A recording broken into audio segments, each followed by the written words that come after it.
Second round की पाठशाला देखिए हम स्टार्ट कर रहे हैं क्वेश्चन नंबर 8 के साथ।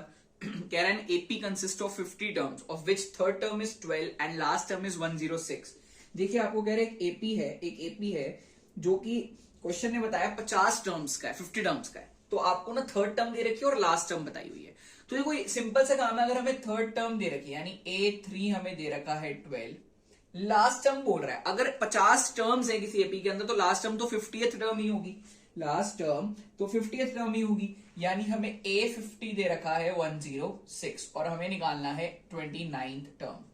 आपको पता है A3 can be written as A plus 2D and A50 can be written as A plus 49D। Minus minus minus इसका काम खत्म, 49 माइनस 2 माइनस 47D और ये आएगा माइनस 94, माइनस 94। आप इसको काटेंगे तो आपको D मिलेगा 94/47। सॉल्व करेंगे तो D आता है मेरे पास 2। स्टूडेंट्स रिपीटिंग इट अगेन, अगर आपको कोई भी परेशानी प्रॉब्लम हो तो आप आकर के हमें इंस्टाग्राम पे आकर के जरूर अपनी चीजों की क्लैरिफिकेशन कराएं, समझें जो हम आपको समझाने की कोशिश कर रहे हैं। अब आपको D मिल गया, आपने कहा सर A निकालना पड़ेगा, D को इसमें डालते हैं। फर्स्ट इक्वेशन में A plus 2D equal to 12, A plus 4 equal to 12, A equal to 8।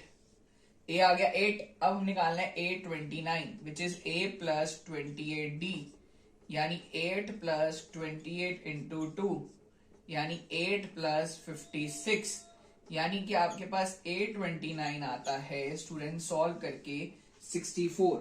A29 आता है स्टूडेंट्स आपके पास सॉल्व करके 64। तो this was your question number 8। This was your question number 8। Now moving on to question number 9। ये students समझते हैं question number 9। कह रहा है the third and ninth term of an AP are 4 and -8 which term of an AP is 0। कह रहे sir अगर आपके पास थर्ड टर्म है 4, नाइन्थ टर्म है -8 तो बताओ एपी की कौन सी टर्म, बताओ एपी की कौन सी टर्म 0 होगी। तो जोन सी भी टर्म 0 होगी वो हमारे लिए nth टर्म है। तो स्टूडेंट्स आसान है, A3 मतलब A plus 2D, A9 मतलब A plus 8D, minus minus minus minus and plus काटा, -6D equal to 12 and students D came out to be -2। A निकालेंगे तो A plus 2D इक्वल 4 था, A minus 4 equal to 4, A आपके पास आता है 8। A आ गया, D आ गया, काम आसान है। हमें पता है AN जो है वो है A plus n-1D। आपको पता है AN 0 है, A है 8, N पता नहीं, D है -2। +8 स्टूडेंट्स इधर आके -8 -2 नीचे आके डिवाइड इक्वल टू n-1। आप काटेंगे तो N आएगा 5। तो students fifth term of this AP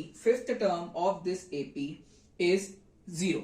So now students moving on to question number 10. Students question number 10 कह रहा है अगर 17th term of an AP exceeds its 10th term by 7 then we need to find the common difference. कह रहा अगर sir AP की 17th term यानी A17, AP की 17th term यानी A17 exceeds its 10th term, 10th term से exceed हो जाती है यानी बढ़ जाती है 7 से। If 17th term of an AP exceeds its 10th term by 7, अगर एपी की 17th टर्म उसकी 10th टर्म से 7 ज्यादा हो जाती है तो कॉमन डिफरेंस निकालो। A17 आपको पता students A plus 16D and A10 मतलब A plus 9D plus 7। A कटा +9 इधर आकर के -9 यानी 7D equal to 7 and D came out to be 1। Common difference निकाला था, कॉमन डिफरेंस 1 आ गया students. So students this was your question number 10. Now moving on to question number 11. चलिए स्टूडेंट्स आपको कह रहे हैं which term of an AP, पहले हम AP में A लिख लेते हैं, हम D लिख लेते हैं। कह रहे AP की कौन सी टर्म यानी N निकालना है will be 132 more than its 54th term. कह रहे सर AP की कौन सी टर्म, हमें नहीं पता कौन सी टर्म है, तो जब हमें वो टर्म पता ही नहीं है वो कितने नंबर पे आती है, वो कौन सी टर्म है तो हमारे लिए nth टर्म होगी। तो अकॉर्डिंग टू क्वेश्चन कह रहा है एपी की सर कौन सी टर्म 132 ज्यादा है किससे, उसकी 54th टर्म से। Which term of an AP will be 132 more than it's 54 term. कह रहे सर एपी की कौन सी टर्म, यानी एनएच टर्म, हमें नहीं पता कौन सी टर्म है, विल बी 132 मोर, वो 132 ज्यादा है उसकी 54 टर्म से। बताओ एपी की कौन सी टर्म 132 ज्यादा है उसकी 54 टर्म से।